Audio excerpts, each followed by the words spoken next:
देखिए, आपको हम थोड़ा एक बात बताएंगे।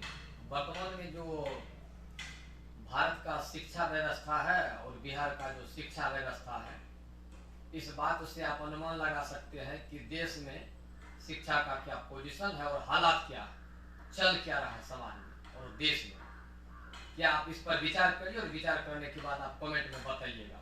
तो ध्यान दीजिए, आपका इधर जो है कल या परसों आपको सीटेट का एग्जाम जो था, सीटेट का मतलब कि रिजल्ट आपको आया है, सीटेट का रिजल्ट आया है। तो सीटेट के रिजल्ट पर एक बार आप विचार करिए, क्या रिजल्ट का हालात क्या है। ध्यान दीजिए, आपको देखिए क्या शिक्षा के साथ क्या किया जा रहा है। आप इस पर विचार करिएगा और विचार को व्यक्त करिएगा। ध्यान देना, सीटेट का जो रिजल्ट आया है उसमें पूरे भारत में जो विद्यार्थी सीटेट का परीक्षा दिया था, उस विद्यार्थी का संख्या लगभग जो था 23 लाख से अधिक स्टूडेंट था। मतलब कि सीटेट का जो परीक्षा इस बार हुआ है, पूरे भारत की हम बात कर रहे हैं, उसमें विद्यार्थी की संख्या 23 लाख था। उस 23 लाख में आपको क्या था कि प्रथम पेपर के मतलब हो गया 1 से लेकर के 5 तक के लिए, द्वितीय पेपर के मतलब 6 से लेकर के 8 तक के लिए टीचर बनेगा वो। तो प्रथम पेपर जो था, प्रथम पेपर में लगभग 12 लाख विद्यार्थी, 12,13,704 स्टूडेंट शामिल हुआ और द्वितीय पेपर में 11,66,178 स्टूडेंट। इसी को जोड़िएगा तो कुल मिलाकर के 23 लाख जो है पूरे भारत में सीटेट का परीक्षा दिया। 23 लाख स्टूडेंट, आप समझ सकते हैं। और 23 लाख स्टूडेंट में देखिए रिजल्ट कितना आया। रिजल्ट आप इसको जोड़ लीजिए, इसको जोड़िएगा तो कुल मिलाकर के हमको लगता है 4-4.25 लाख रिजल्ट होगा। तो पूरे भारत में देखिए विद्यार्थी की संख्या कितना, 23 लाख। रिजल्ट कितना परसेंट आपको आया है पूरा भारत में, प्रथम पेपर में और द्वितीय पेपर में। आप इस बात को समझ सकते हैं। अब देखिए विद्यार्थी का हालत क्या है। 23 लाख विद्यार्थी में 4 लाख का रिजल्ट आया, मतलब कहने का है कि 19 लाख विद्यार्थी आपका क्या है, 19 लाख विद्यार्थी आपका फेल है। 19 लाख विद्यार्थी फेल है। पूरे भारत की बात कर रहे हैं। शिक्षा व्यवस्था कितना शानदार है, समझ सकते हैं, महसूस कर सकते हैं। लेकिन आप इस पर तर्क हम लोग नहीं करते हैं, विचार नहीं करते, हमारा समाज इस पर विचार नहीं करता है। 23 लाख में केवल 4 लाख, लगभग 4.5 लाख रिजल्ट आएगा, बाद बाकी आपको फेल कर चुका है। चलिए भारत की बात को दूर कीजिए, अब चलते हैं बिहार पर। बिहार में आप देखिए, बिहार में टोटल विद्यार्थी जो परीक्षा दिया था उसमें लगभग जो है 4,50,000 स्टूडेंट जो था बिहार में सीटेट का परीक्षा दिया है। केवल बिहार की बात कीजिए, बिहार में केवल दिया था 4,50,000, जिसमें आपको रिजल्ट कितना आया है तो 4,50,000 में रिजल्ट आपको मात्र 29,000 रिजल्ट आया है। 29,000 विद्यार्थी पास किया है। बाद बाकी इस 4,50,000 में से 29,000 आपका इधर बच गया। आपको मान लीजिए 29 को 30 माना जाए तो 4,20,000, मैंने 3,20,000, मैंने कि इसमें हो गया आपको कितना 4,20,000, मैंने 4,20,000 विद्यार्थी फेल कर गया है। कितना शानदार शिक्षा व्यवस्था है, समझ सकते हैं। प्रथम पेपर में आपको 3 लाख स्टूडेंट जो था शामिल था, उसमें केवल 24,000 पास किया है। और द्वितीय पेपर जो था उसमें 1,50,000 स्टूडेंट शामिल था, उसमें 5,000 पास किया है। दोनों मिलाकर के आपको जो है हो गया 29,000। कितना परसेंट रिजल्ट आया है प्रथम पेपर में 7.76% है। इसमें 3 देखिए शिक्षा क्या शानदार व्यवस्था है। और जितने भी पूरे भारत हो या बिहार, इस सभी पर आप विचार कीजिएगा। इस सभी विद्यार्थी को आप इस सभी का अगर जो है सब जांच कीजिएगा, इस सभी विद्यार्थी को अगर रिजल्ट लीजिएगा तो इस सभी विद्यार्थी के मैट्रिक के रिजल्ट आप लीजिए, मैट्रिक के रिजल्ट लीजिए, इंटर के रिजल्ट को लीजिए, उसके बाद इसका जो है ग्रेजुएशन के रिजल्ट को आप लीजिए, ग्रेजुएशन के बाद जो है इसके बीएड के रिजल्ट को आप लीजिए। इस सब रिजल्ट लीजिएगा तो आप देखिएगा पूरे भारत का जो विद्यार्थी है, जितने भी भारत का हो या बिहार का हो, सभी विद्यार्थी का आप देखिएगा मैट्रिक का रिजल्ट, तो सब विद्यार्थी को मैट्रिक आपको होगा 80, 85, 90, इसी प्रकार से 80-85% होगा। इंटर में देखिएगा तो यही हालात होगा 80-85। ग्रेजुएशन में देखिएगा तो इसी प्रकार के है।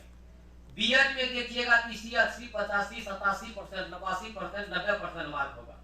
यही सब विद्यार्थी आकर के सीटेट के परीक्षा देता है, यही सब विद्यार्थी देता है। जब आप मैट्रिक के परीक्षा लेते हैं तो इसमें रिजल्ट आप 80% देते हैं, जब इंटर के रिजल्ट परीक्षा देते हैं इसमें 95% रिजल्ट आता है।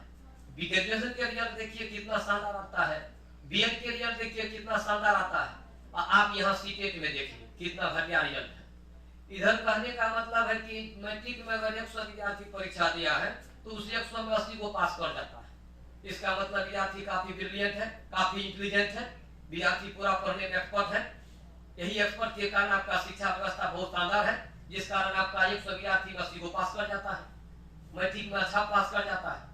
लेकिन यही सब विद्यार्थी अगर इस परीक्षा में आता है तो इसमें अगर 100 विद्यार्थी है तो उस 100 में आपको क्या होता है कि 97 को फेल हो जाता है, केवल 3 को पास होता है।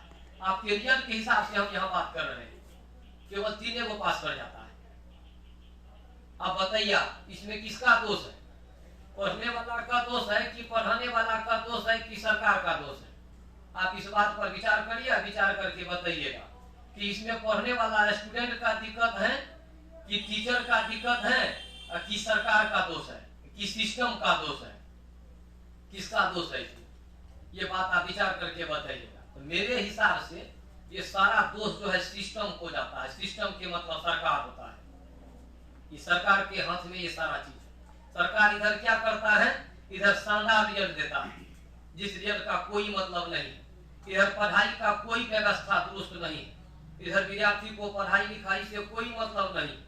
लेकिन यही विद्यार्थी जब इस तमाम कोर्स को पढ़ करके इस एग्जाम में आता है तो सब सरस्वती गायब हो जाता है। आप महसूस कर सकते हैं कि क्या किया जा रहा है। यही वर्तमान का हालत। इसीलिए हम अपने क्लास में कभी कभी पूरे भारत के बारे में कह देते हैं कि सारा भारत का लोग जो है भेड़िया, इसके पास बुद्धि विवेक तर्क नाम का कोई चीजें नहीं। हम बराबर कोरोना के बारे में कहते थे कि जो पूरा भारत का लोग बेवकूफ है, जिस कारण सरकार आदेश जारी किया कि आप कोरोना का वैक्सीन लीजिए, सब खटाखट ले लिया। थोड़ा सा भी तर्क नहीं किया कि हमारी बॉडी में क्या कमी है, हम क्या लेंगे नहीं लेंगे, कुछ भी। शिक्षा नाम का कोई चीजें नहीं है, दिमाग नाम का कोई चीज। अगर शिक्षित होता 23 लाख में इतने ठो पास करता, 19 लाख पहले कर जाता। तो यही हालात है शिक्षा का। तो कहिए कि किसका दोष है इसमें? तो न ही विद्यार्थी का दोष है, न ही टीचर का दोष है, पढ़ने वाला का भी दोष नहीं है, न ही पढ़ाने वाला का दोष है। दोष है सिस्टम। सिस्टम मतलब सरकार का। जब सिस्टम को सुधार दिया जाएगा ना तो स्वतः स्टूडेंट सुधर जाएगा और स्वतः टीचर सुधर जाएगा। तो दिक्कत तो है सिस्टम में, तो सिस्टम को सुधारने का जुगाड़ होना चाहिए। और सिस्टम जब तक नहीं सुधरेगा तब तक आपका जो हालात है ये हालात कभी नहीं सुधर सकता है। ये शिक्षा व्यवस्था जो है ये कभी नहीं सुधर सकता है। क्या हालात है समझ सकते हैं? सीटेट का सिलेबस आप अगर देखिएगा तो सीटेट के सिलेबस जो है ना, इसका सिलेबस वही आपको 6, 7, 8, 9, 10 इतना ही तक का चीज इसमें रहता है। कुछ तर्क वाला चीज रहता है, काफी हल्का हल्का चीज रहता है। तो जब आपका विद्यार्थी इतना ब्रिलियंट है, इतना स्ट्रॉन्ग है, आपका शिक्षा व्यवस्था इतना शानदार है, जिस कारण आपका मैट्रिक में शानदार रिजल्ट आता है, इंटर में शानदार रिजल्ट आता है, बीए में शानदार रिजल्ट आता है, बीएड में शानदार रिजल्ट आता है, तो फिर सीटेट में क्यों शानदार रिजल्ट नहीं आता है? इसके पीछे क्या रीजन है? आप इस बात पर जब विचार करिएगा ना तो सच्चाई आपको पता चलेगा कि दिक्कत कहाँ पर है। दिक्कत स्टूडेंट में है कि टीचर में है कि सिस्टम में? तो सिस्टम में कहिए क्या चीज है? तो हम लोग करते क्या है, पूरा हमारा देश दुइये बात पर चलता है। कौन बात पर? ध्यान दीजिए आप। जैसे एक होता है गाड़ी, इस गाड़ी में होता है ड्राइवर, इस गाड़ी में होता है ड्राइवर होता है। तो हम लोग क्या कर रहे हैं, हम लोग इस ड्राइवर को केवल बदल रहे हैं, इस ड्राइवर को केवल बदल रहे हैं, गाड़ी वही है। कोई भी ड्राइवर आएगा ना इस गाड़ी को उसी हिसाब से चलेगा जिस हिसाब से पहले वाले ड्राइवर चला रहा था। तो समस्या कहाँ है? गाड़ी में। तो कहिए गाड़ी का मतलब क्या हो गया था? गाड़ी का मतलब हो गया आपका, गाड़ी का मतलब हो गया जिसमें नियम और कानून है ना, नियम और कानून, उसी को कहा जाता है गाड़ी। और इस नियम और कानून को जो लागू करता है उसको ड्राइवर, ड्राइवर के मतलब होता है सरकार, ड्राइवर के मतलब सरकार होता है। तो आप क्या करिएगा कि इस ड्राइवर को बदलिएगा, मतलब सरकार को बदलिएगा। तो सरकार को जब बदलिएगा तो गाड़ी तो उसी हिसाब से चलेगा जैसे पहले वाला ड्राइवर चला रहा था गाड़ी को। तो प्रॉब्लम है गाड़ी में, लेकिन पूरे देश और दुनिया के लोग बदल किसको रहा है? बदल रहा है ड्राइवर को। जब आप किसी बाइक को चलाते हैं, प्रॉब्लम आपके इंजन में है, तो आप इंजन को दुरुस्त कीजिए, आप उस इंजन को ठीक कीजिए, कि आप इस ड्राइवर के बदला दूसरा ड्राइवर दीजिए, तीसरा ड्राइवर दीजिए। तो कोई भी ड्राइवर आएगा तो प्रॉब्लम जब इंजन में है तो क्या करेगा, उस गाड़ी को शानदार तरीका से चलाएगा, कभी जीवन में शानदार तरीका नहीं चलेगा। यही कारण है कि आजादी के बाद भी देश का हालात अभी खराब। अगर इस तरीका से अगर इस नियम और कानून वाली जो गाड़ी है, इसका कुछ संशोधन अगर कोई आदमी कर देता, इस पर कुछ सही और गलत चीज जो है उसको हटा करके कुछ नया चीज को ऐड कर देता, तो देश का हालात सुधर गया होता और हमारा देश पूरा तरक्की करता। जिस समय शिक्षित लोग नहीं था, उस समय बहुत अच्छा बात था, इतना जातिवाद नहीं था। और जैसे जैसे आदमी शिक्षित होते जा रहा है, पूरा जाति को कपार पर लेकर के चलता है। तुम कौन जाते हैं, हम ये जाते हैं, हम वो जाता है। देख लीजिए देश के तमाम पत्रकार को पूरा जातिवाद खेल रहा है। हम जादव है तो जादव को गाली दे, दूसरा ब्राह्मण दे रहा है, कोई जादव है तो ब्राह्मण को दे रहा है, सिंह को दे रहा है। ये सारा जाति पर जाति चल रहा है। तो ये शिक्षित होने के बाद यही समस्या पैदा हुआ है। आप कोई भी चैनल को देख लीजिए, पूरा यही सब चल रहा है। तो रियल में सच्चाई जो है उसका कहीं किसी को अता पता नहीं। तो होना क्या चाहिए, देखिए हम लोग इस हिसाब से नियम कानून होना चाहिए, ताकि इस हिसाब से आपको पढ़ाया होगा जो आपका सारा रिजल्ट बेहतर तरीका होगा। कोई भी एग्जाम को उठा करके देख लीजिए, पूरे भारत में आप देखिए शिक्षा व्यवस्था कितना है। शुरुआत से लोग पढ़ाता है सीबीएसई स्कूल में, बचपन से लेकर के 55 तक पूरा लोग पैसा इन्वेस्ट करता है, कमा कमा करके एक एक पैसा को जमा करके और अपना बच्चा पर इन्वेस्ट करता है। और वही बच्चा जब पढ़ लिख करके मैट्रिक इंटर बीए पास करते हुए जब सीटेट में आता है तो उसको 0/0 आता है। कितना परसेंट रिजल्ट आया, 7% का कोई मतलब है? आप समझ सकते हैं इस 7-8% का क्या मतलब रिजल्ट होगा। इसका मतलब पूरे बिहार में जितना भी जनसंख्या है उसमें 7-10% लोग जिंदा है, बाद बाकी के पास सोनो बुद्धि विवेक नहीं है। तो सरकार यही करता है, जो जिस टाइप के ज्यादा लोग हैं उसी के हित के जैसा बात करता है, और जिसका संख्या कम है वो विरोध भी करता है, तो उसका कोनो जो है बस नहीं चलता है। यही हालात है। इसलिए आप इस सभी बातों पर विचार करिए कि पूरे भारत के शिक्षा व्यवस्था और साथ में आपका बिहार का शिक्षा व्यवस्था का क्या हालत है।